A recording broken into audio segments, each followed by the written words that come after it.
2 semaines après la cour d'appel de Riom, ce matin, c'était au tour du tribunal de grande instance de Clermont-Ferrand de tenir son audience solennelle de rentrée. Pour en parler avec nous ce soir, l'un de notre invité, c'est le président du TGI de Clermont, Jean-Luc Stosselet. Bonsoir. Bonsoir. Et merci d'avoir accepté notre invitation. Avant de revenir sur le discours que vous avez prononcé ce matin et sur l'activité du TGI de Clermont, un mot sur cette audience solennelle de rentrée. À quoi cela sert-il dans l'activité judiciaire? En fait, l'audience solennelle, donc c'est un moment, comme dit le terme, un moment fort de la vie d'un tribunal. Et c'est l'occasion pour la juridiction, composée de l'ensemble des magistrats, des fonctionnaires, tenus en audience publique et solennelle, de venir à la rencontre des citoyens qui seront représentés par les institutions, le préfet, le conseil général, le conseil régional, les maires, mais aussi le représentant des institutions, des administrations, les représentants des universités, les services de police, les services de gendarmerie, les avocats, les huissiers, les notaires, pour faire le bilan, donc de manière, il est vrai, solennelle, faire le bilan de l'activité d'une année. Alors le bilan, justement, on va en dire un petit mot. Vous avez fait le bilan de l'année judiciaire 2011 à Clermont, une année de fusion entre Clermont et Riom qui, selon vous, s'est bien passée. Oui, alors en fait, lorsqu'on parle de fusion, c'est l'aboutissement de la réforme de la carte judiciaire. La dernière étape, c'était la fusion d'un certain nombre de tribunaux. En l'occurrence, pour le Puy-de-Dôme, il s'agissait de fusionner le tribunal de grande instance et le tribunal de grande instance de Riom. Alors il y a eu beaucoup d'inquiétudes à l'époque. Là, pour vous, aujourd'hui, les choses se sont déroulées correctement dans Oui, cette alors, fusion? effectivement, donc il y a eu une inquiétude de la part des personnels de Riom qui travaillaient dans un milieu relativement protégé, donc dans un espace d'une petite juridiction.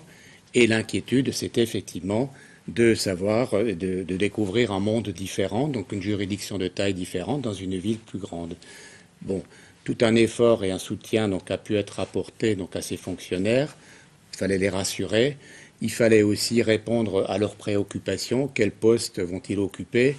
Et donc, grâce à l'effort des uns et des autres, y compris le concours des chefs de cour, nous avons réussi, je crois, à intégrer ces personnels, magistrats, mais aussi fonctionnaires, je crois, dans des conditions optimales et à rassurer les uns et les autres. Alors avec cette fusion, beaucoup, certains on va dire, craignaient un allongement des durées de procédure. Or ce n'est pas le cas selon les statistiques que vous avez présentées ce matin.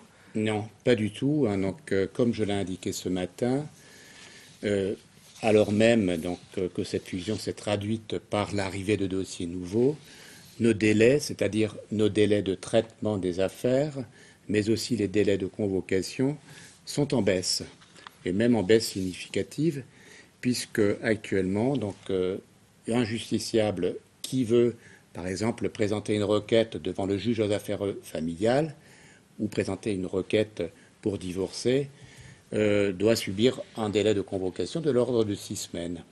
Alors vous avez également insisté ce matin sur la notion d'indépendance de la justice. Est-ce que vous avez le sentiment aujourd'hui que la justice française et donc clermontoise subit des pressions? Non, certainement pas, et certainement pas en ce qui concerne les magistrats du siège. Hein. Donc, les magistrats du siège sont totalement indépendants et exercent leur pouvoir en toute honnêteté et à l'abri de toute pression. Autre chose, vous terminez ce matin sur une note d'optimisme, mais tout en affirmant quand même, je vous cite, que les moyens ne seront jamais à la hauteur du besoin de justice. C'est terrible d'entendre cela de la bouche d'un président de tribunal. Oui, alors, c'est en fait une expression que j'ai tenue. Hein, en fait, la demande de justice, elle est exponentielle. Hein, et notamment, elle est exponentielle en période de crise, puisque le citoyen, donc, confronté à des difficultés économiques, a tendance à s'adresser davantage, et encore davantage que par le passé. Les derniers recours, c'est le juge. Hein, alors, c'est vrai que la justice ne peut pas répondre à toutes les préoccupations de la société. Et c'est la raison laquelle aussi j'ai indiqué qu'il nous faut aussi à nous réfléchir peut-être à d'autres pratiques, hein, dégager des marges de manœuvre. Hein, et j'ai pensé notamment à ce que j'ai appelé la médiation judiciaire, pour trouver des solutions autres que celles qui sont celles de la voie donc, judiciaire proprement dite. Jean-Luc Stössler, merci d'avoir été notre invité.